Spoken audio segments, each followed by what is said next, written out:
Forward to it. Please give it up for Mr. Dominic Wong. Is that you? Hello, my name is Dominic Wong.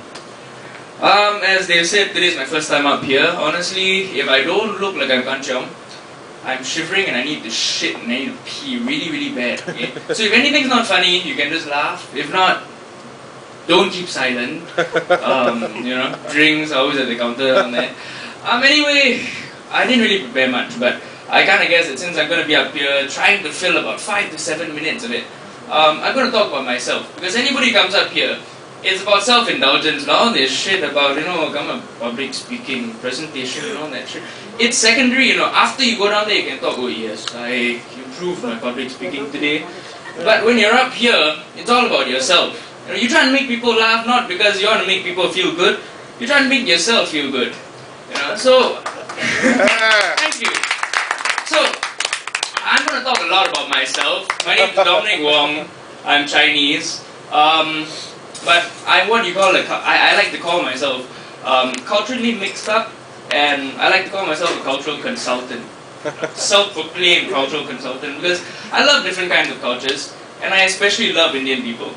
Okay? Not because of Russell Peters or anything Russell Peters has said about Indian people, but simply because Indian people are great. Are there any Indian people in the audience? Actually, no, don't put up your hands. I won't be able to see you anyway. But the best thing about Indian people, you see why I dare to make this kind of joke is because I know, okay, personally from experience, that Indian people are the best people who can laugh at themselves.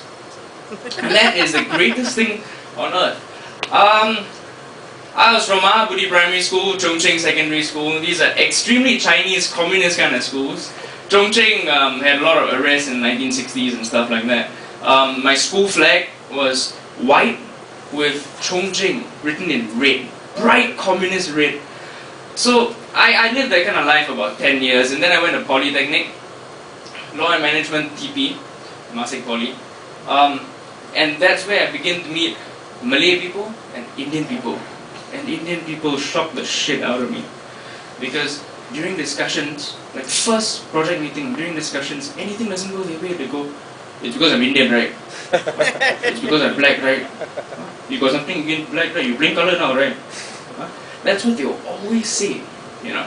And I did some research later on. I asked my mom, I asked my grandmother, and then I realized that actually I do have a little bit of Indian blood. And it began surfacing at 17 years old. In my brother, it began surfacing at about 12 years old. He started drinking beer at 12 years old. I started at 17.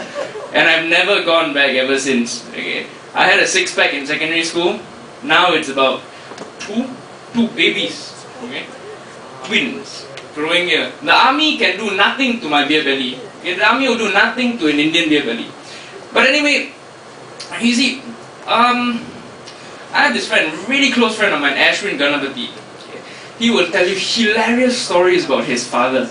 He's this scrawny looking black guy, Tamil guy. Okay? And he'll tell you, you know, when I was 16 years old, I started drinking. I went back home, cannot open the lock and all, cannot open the lock, struggling and all, finally got in. I tiptoe, cross my hall. I was thinking, Appa better be sleeping now, Appa better be sleeping. And he walks and says, yes, Appa sleeping, Appa sleeping. Here's a voice, hey boy, you come here. So he's like, shit, I'm gonna get beaten the crap out. He walks up to his father. His father's sitting at the table. In the dark, no, this is at 2 or 3 a.m. in the morning. In the dark, his father's sitting down there. And he goes, hey boy, you. His father was drunk that night as well. Many other stories of his father. He says, his father one day, he said, hey, come. When he was about 11 or 12, said, hey boy, come here, come here. He goes over, father gives him one punch. Starts bleeding from the ear, you know. Serious fucking shit, he starts bleeding from the ear. The boy is traumatized, scared of his father. He never talks to his father till he's about 20 years old, about now. So many years later, recently he asked his father, hey, Appa, you know that time you punched me, you know, and I bled out. What I do, Appa? What I do? I don't know. Last time when I your age, my Appa also punched me like that, so I also punch you like that now. Reading from here, good for discipline, but many hilarious stories. Indian people are amazing. Umar will tell you stories about the war between, or the tension between Pakistan and India. But you see, amongst Indian people, when you really get down to knowing them, there are so many different types of Indian people. You've got the Tamil people, the darker skin kinds, the southerns, and you've got the northern people, and then you've got the Pakistanis who are not exactly Indian. But the best part about it is that you don't have to bother about the war between India and Pakistan, because between Indians in Singapore itself, they are fighting their own war. There's absolutely no similarity between a Punjabi person and a Tamilian. Okay? Tamilan. Okay. Absolutely nothing. One place calls Deepavali, the other place calls Diwali. You know, and Sindhi people, how many Sindhis are there in the audience today? Sindhi people amongst the richest people in India. Actually, they came from Pakistan, but let's not go there. Umar Ranil will kill me. They will tell you that they're not Indians. They will look at a Tamilian on the street and say, look at that Indian fellow, so bloody dirty.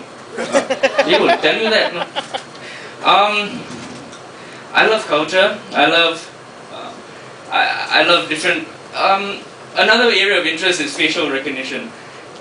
Different races, where you grow up, I believe that there's a theory that you have different facial features. Some people have sharp noses and things like that. The sharpest noses are the Sindhis. You don't believe me? You take a trip to, where's that place now? Peninsula Plaza, where they've got a lot of merchants. They're selling textiles, shoes, and all sorts of other fancy stuff. You walk up to them. Behind them, they seem like a normal Indian lady in their Indian suit and things like that. You walk up to them, you just go, auntie. You turn around you, I tell you, I swear you would think that you met a witch, because you can only see their nose. And they are so wide from down here, you can only see their nose, like this. You know? That's the only thing you can see. Now amongst Sindhi people, I've got a really close Sindhi friend, Mato Kotwani, and he taught me a lot of Sindhi, the language. A lot of things which I'll never forget, a lot of things which I like to forget. And the lesson that I learned is that no matter how close you are to a Sindhi person, you can never trust him. Not just with your money, but with anything else. Because we used to gather for Deepavali dinners, and there's one Deepavali dinner I said, hey Mato, can you teach me how to say something nice to your mother? Like, thanks for your food was very nice. So he thought long and hard. He thought really long and hard. And he taught me to say something. He said, this in Sindhi is thank you for your kind hospitality and your wonderful food. Okay? Thank you for your kind hospitality and wonderful food. Until today I can still remember that. It's Twincho Naka Tumam Bado Ai. Many of you Sindhi fellas down here know that. It means you have a really big nose. And I ended up saying that to his mother. Okay? So hopefully I'll be able to tell you a lot more about other Indian people, but tonight I'd just like to leave you with one joke. And for those of you who haven't heard this before, basically this boy was doing his homework. He came across two words. He asked his father, hey, Pa, what's the difference between potentially and realistically? So the father told him, okay, you go up down there, you go and ask your mother, You ask your mother whether she will sleep with a milkman for $1 million.